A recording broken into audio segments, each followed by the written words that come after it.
this TV contest that WPIX. Picks. Yeah, you remember Picks. You remember trying to play that video game on Picks? Picks.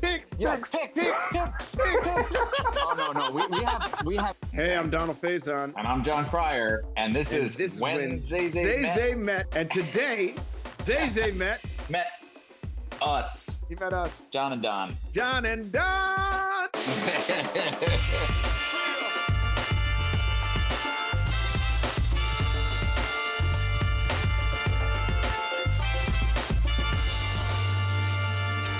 ¿Cómo está mi gente? I am Zay Zay. Welcome to When Zay Zay Met. Now, today, joining us are two actors who have been entertaining us for most of their lives and in turn have brought joy to millions of people with their incredible talents. And now these two titans are teaming up on NBC's new comedy, Extended Family. And today they are here with us. Ladies and gentlemen, show your love. This is John Cryer and DonaldFaison. Hello. Zay Zay, what up, baby? How you doing? So good to see you guys. Two Titans. I'll take it. I'll take it.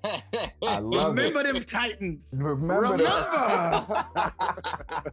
We just slipped that one in real quick. We were slipping in. Streaming now. Streaming now. With DonaldFaison. A very young. Also DonaldFaison. Streaming now on Peacock. Exactly. Extended Family. Yes, Extended Family.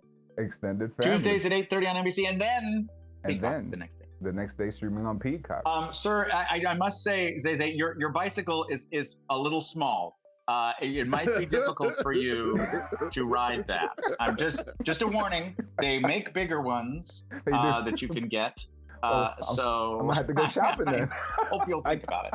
I do like the fact that you wanted to display your bicycle, bro. Yes, your tiny bicycle. The bicycle for your parrot.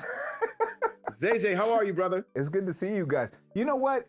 I was thinking about it because I was to prepare. You know, obviously we read up a little bit, and on the surface, you guys have similar upbringings, right? Both New Yorkers, both born into entertainment families, both grew up in front of the cameras, so to speak, both studied your crafts, right? But in reality, you read a little deeper, worlds apart, right? Very, very sort of different in your upbringings.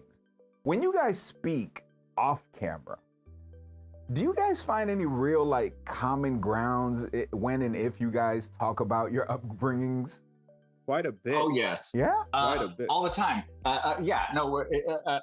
Donald is an amazing encyclopedic pop culture nerd. Who remembers everything incredibly specifically, but we mostly bond over the themes from commercials from when we were kids, because we saw all the same commercials. Yeah. Or like there was this TV contest that WPIX used to run. Picks. Where Yes. Yeah, you remember Picks. You remember playing video games on Picks? I'm a New Yorker too. You remember trying to play that video game on Picks? Picks. Picks. Yes, Picks. Oh no, we have so much to bond over and bond over all the time, frankly. Very similar set of references. Actually, no, what we marvel about is the fact that we've never worked together until this, which is pretty astonishing. That is astonishing.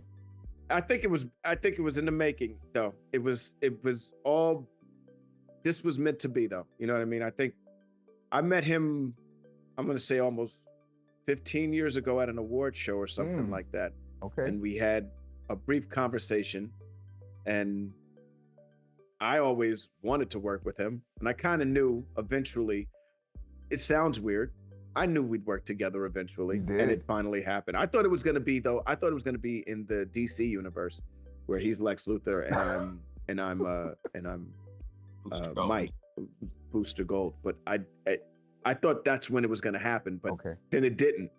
And then I honestly thought, oh man. I mean, there was anyway, but yeah. And then this came about, and in a heartbeat, I took the job. Here we are, man. But here we are finally together. And it was interesting because the Trey's character, the owner of the Boston Celtics that Donald was playing, was originally written as kind of because the real guy, Wick Grousbeck, who this is patterned on, the actual owner of the Boston Celtics, is kind of a Boy Scout. he's a little, he has to run a very big, powerful organization, Right. but he's got this kind of sweetness. But the character was originally written as kind of awkward and shy. But the second we got the opportunity for Donald to come on board, we were like, oh no, that's not going to be where it's fun for DonaldFaison. I couldn't imagine showing up to work just being like, hi, I'm shy.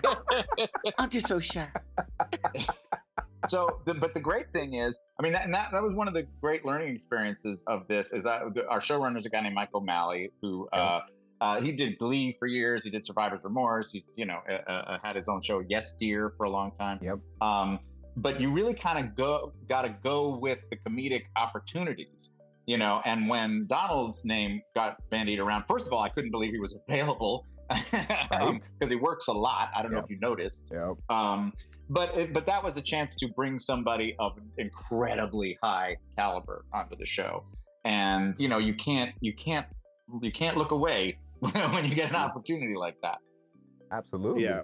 Absolutely. I mean, both of you guys, come on, man. And the show, one thing I love about it is it does have its moments of heart. It's incredibly important to be able to show, the blend as well. I mean, it's not dysfunctional, but it's not completely functional, right? It has these great moments. Some things that I loved personally, the measurement wall, right? Finally, when Trey gets his measurement, I love that. I love that part. The picture at Stranelli's. I mean, Stranelli's. Getting the new picture at Stranelli's, and then obviously when Jeff finally realizes that his daughter sees Daddy first, right? Like that's another great moment, right? It has its parts, man, and I think it's incredibly important to see that on television. Well, I agree with you 100%. It's what's important is for people to see that there's an alternative to divorce, not to divorce, to the way you go about divorcing someone. Yeah. It can all be amicable. It can all be nice if you're willing to sacrifice for the kids. Now, if you don't have kids, by all means, get divorced. Say peace out. That's it. It didn't work. Yourselves out. You know what I mean? But if you have kids, it's not about you. Yeah. I get it. It didn't work between you and your spouse or your former spouse, but you got to sacrifice for the kids. And we're hoping that we show a form of sacrifice that is tolerable for the masses. Yeah, and obviously not everybody can do the situation, the nesting situation that we've done on the show. But hopefully it's a way to say, hey, maybe you can think about this in a different way. Maybe there's a different way you can go about this. And we're comedically it's fun because it's three people who are always gonna be walking a tightrope with their kids, and that gives us just miles and miles of comedy to have. Absolutely. Okay, they're wrapping me up. I appreciate you guys. Thank you so much. Continued success, for real. Yes. Thank you so much for the years of entertainment. Thank you so guys much. have no idea how much it means to all of us, for real. Thank you, brother. That's why we do very it. much. Appreciate you guys. Thank you. Bye-bye. Bye. Thank you all so much for watching When Zay Zay Met. Don't forget to like the video, subscribe to the channel, and hit the bell to be notified when we upload more conversations with celebrities and other interesting people. Now, if you'd like to see your favorite celebrity on the show, it's simple. Just tell us who that is by leaving us a comment down below. We hope you enjoyed today's episode, and we'll see you on the next one. Hasta la próxima. Lo quiero del corazón.